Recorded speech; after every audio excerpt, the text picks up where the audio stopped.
Welcome to the module on children of commercially sexually exploited women. First, I will tell you what the learning objectives are.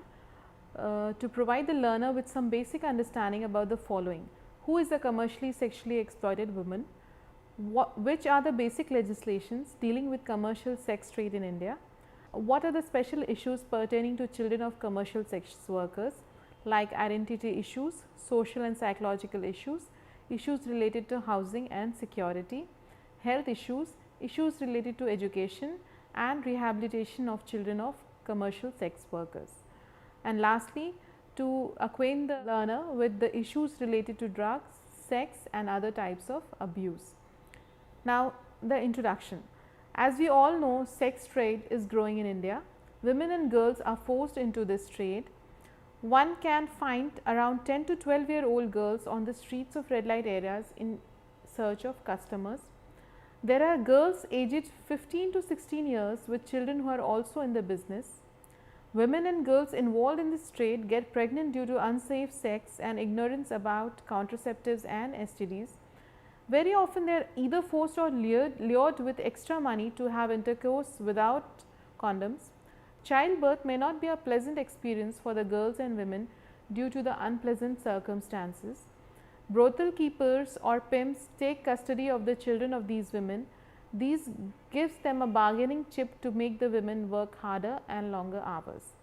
Difficult situations start for these children since the time of birth. There is no proper feeding time, lack of attention from the mother, poor and unhygienic living conditions, and use of drugs to make them sleep.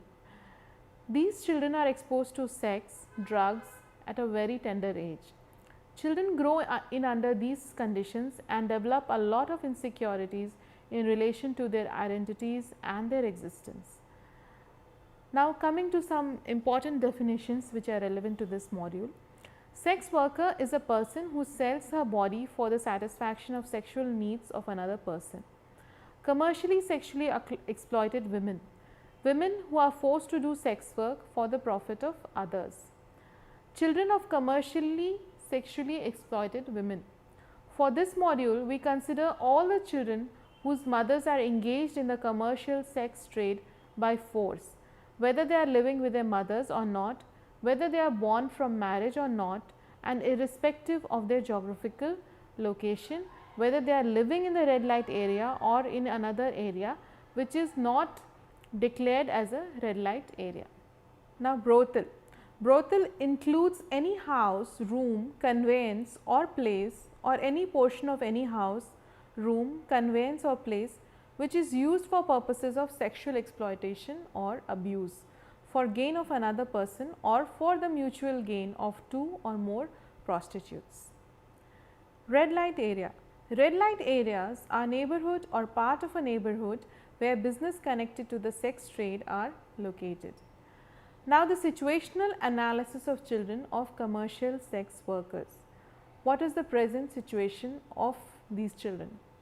The life of commercial sex workers is a matter of grave concern. Police keep red light areas under surveillance to prevent human trafficking. Raids are periodically conducted to rescue trafficked women who are locked up in brothels. Health of commercial sex workers is another major area of concern. There are many voluntary organizations working with commercial sex workers. The efforts of these organizations are usually to improve the living condition of commercial sex workers. There are several commercial sex workers whose children live with them in the red light areas. Children of commercial sex workers are highly vulnerable to all kinds of hazards. All of them come under the category of children in need of care and protection. The children of commercial sex workers who live with their mothers in brothels and red light areas are one of the most vulnerable groups of children. They grow up exposed to the commercial sexual activities that happen around them as they do not have a separate private place to live. They are forced to lead a life of neglect, abandonment and decadence which affects their morality and social values. Following are some of the issues that concern children of commercial sex workers. Security, physical, social and psychological. Issues related to physical security such as accommodation, proneness to injuries, beating, sexual abuse, etc. Children raised in red light areas, especially girls, are vulnerable to sexual abuse. Children roam the streets unattended and uncared for. They often get sick from the unsanitary conditions. Long hours of separation from parents, coupled with emotional deprivation, create fear in their young minds. Children are exposed to uninhibited adult sexual activities that go on around them. All these conditions lead to physical and psychological insecurity. Now, the next issue is that of physical, psychological and educational development. Little attention has been paid to the physical, psychological and educational needs of the children of commercial sex workers. A study conducted by Pardesi, Geeta and Bhattacharya on child rearing practices among brothel based commercial sex workers discusses the range of issues from conception till adulthood. The study has revealed that lives of children of commercial sex workers are vulnerable from birth itself. Most deliveries happen in the brothel as there is no practice of delivery in hospitals. They do not receive any vaccination and breastfeeding is practiced only by a few mothers as they have odd working hours. Hence, they are prone to communicable diseases. Lack of proper food and nutrition and poor sanitation adversely affects their immunity and health. Children are exposed to brutality, vulgarity, emotional depravity, abusive language and abusive behavior and the use of intoxicants all the time. They witness their mothers being beaten up, humiliated, sexually abused and arrested by the police.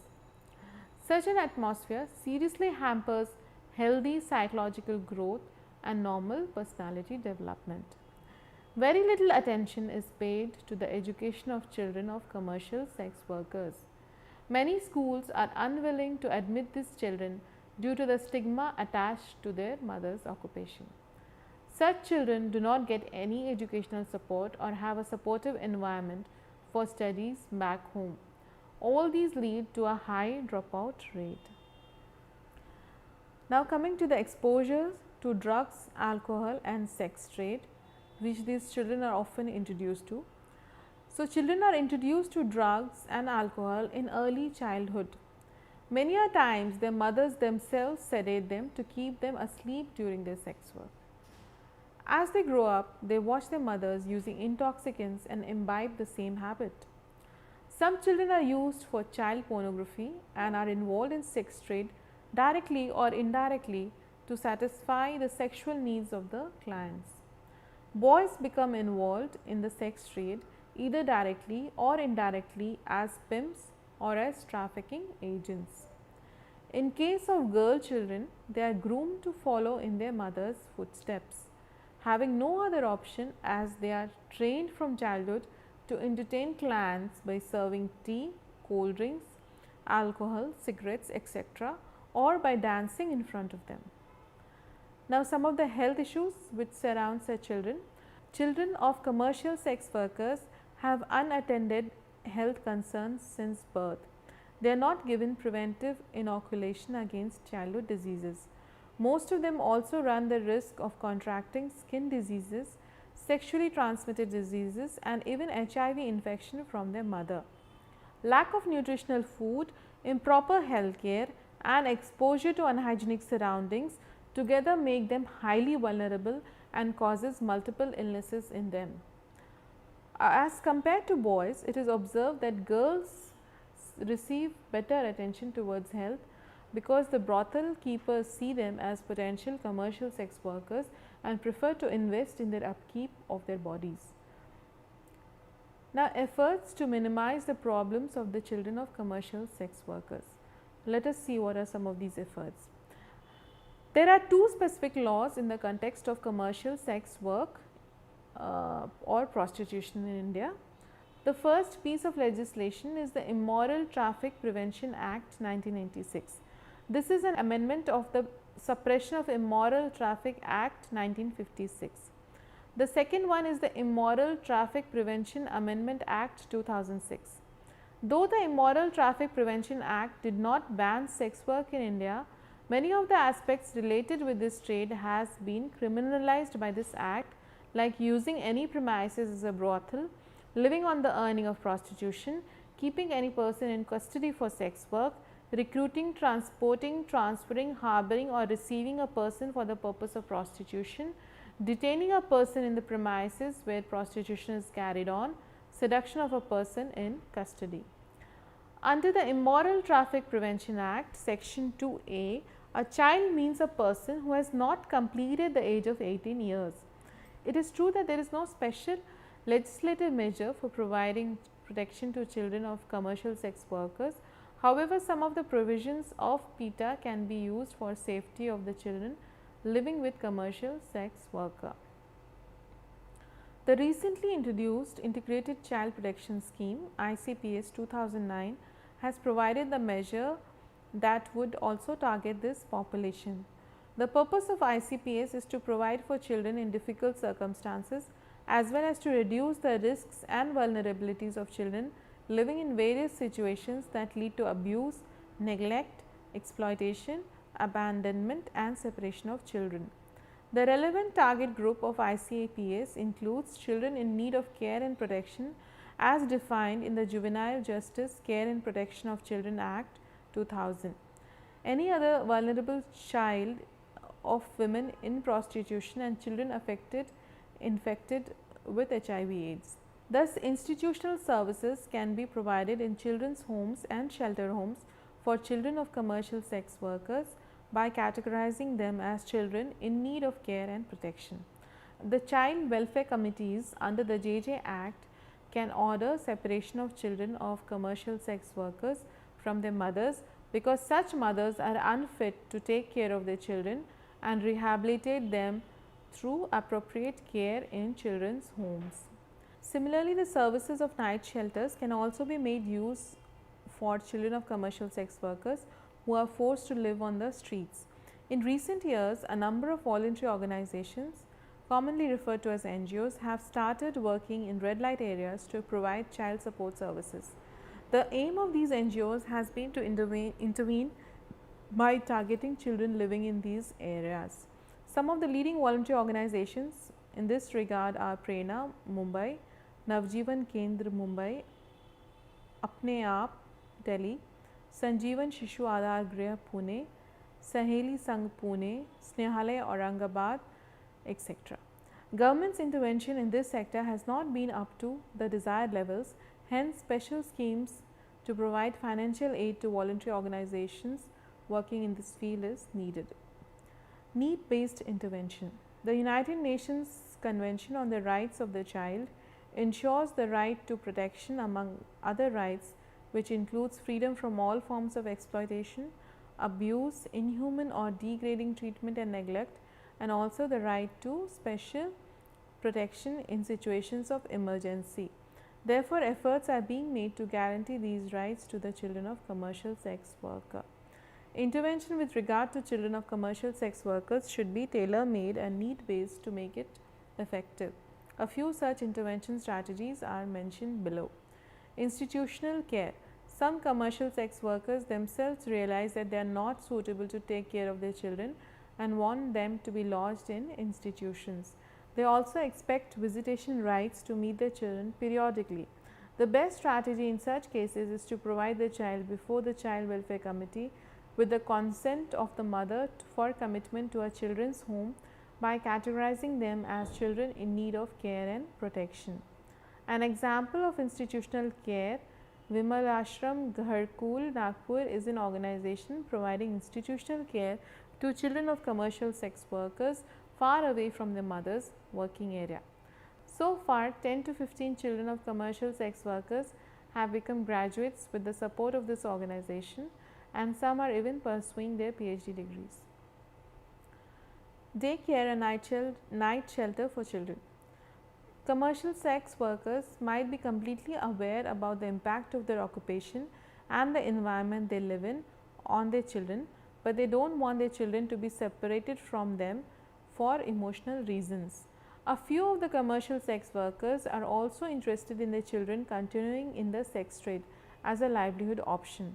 Whether willingly or unwillingly, children of commercial sex workers learn the tricks of the sex trade. Consequently, the children become vulnerable to abuse because they have to spend most of the time on the streets even during the nights. To deal with this issue, some of the NGOs are providing daycare and night shelters and food facilities to the children of commercial sex workers in a place which is close to where their mothers live or work. The mothers will be able to visit their children whenever they feel like and will not have to worry about their children being taken away from them forever. Few NGOs have started a bridge course for those wanting to attend school. Counseling services for commercial sex workers. Counseling can play an important role in motivating commercial sex workers to accept healthy practices that will ensure their physical as well as emotional health. Counseling can be offered in the area of HIV/AIDS and improvement of quality of life, which could benefit their children as well. Many times, people who are interested in keeping the children of commercial sex workers within the sex trade indulge in misinformation campaign, wherein they tell the commercial sex workers that their children will dislike them and will not have any emotional ties with them if they are in institutional care. Effective counseling is therefore also required to counter such misguidance. Importance of professionally trained persons. In all the three strategies of intervention discussed above, it is important to ensure that the strategies are being implemented by a team of professionally trained persons. Intervention for rendering help to children of commercial sex worker is not a one-time activity. It is a long drawn process that requires both commitment and professional skills. It also requires strategies such as advocacy, legal aid, networking and lobbying. Now, I will share examples of some of the children of commercial sex workers through two case studies. The first case study is of a girl named Shabana. The names have been changed for the purpose of confidentiality. Shabana is 14 years old. She was rescued from a brothel in a police raid. When rescued, she was alone with a client in a tiny room. In her statement, she denied her participation in the sex trade. She said that she was visiting the brothel for the first time and was working there as a domestic help. When she came to know about the arrest of the brothel keeper, she identified her as her mother. All her statements to the police were false, as she was tutored to make false statements. Subsequently, Shabana was sent to the rehabilitation center after medical examination. On the second day after her rescue, the counselor started talking to her. Shabana was not cooperative initially, but after 5 to 6 sittings, she opened up and told her true story. She lost her father in her childhood and her mother was working as a maid. She was staying with her aunt to pursue her studies. Many people would visit her aunt's house. Some were known while most were unknown. It was a matter of mystery to her as to why so many people were visiting her aunt. She did not like the visitors, their appearances and the way they looked at her. One day, her aunt introduced a man to her who was nearly 50 to 55 years of age and told her to go with him for a movie. She went with him very happily. During the film, he molested her. She went through a horrible experience. Returning from the theatre, he took her to some unknown place and raped her.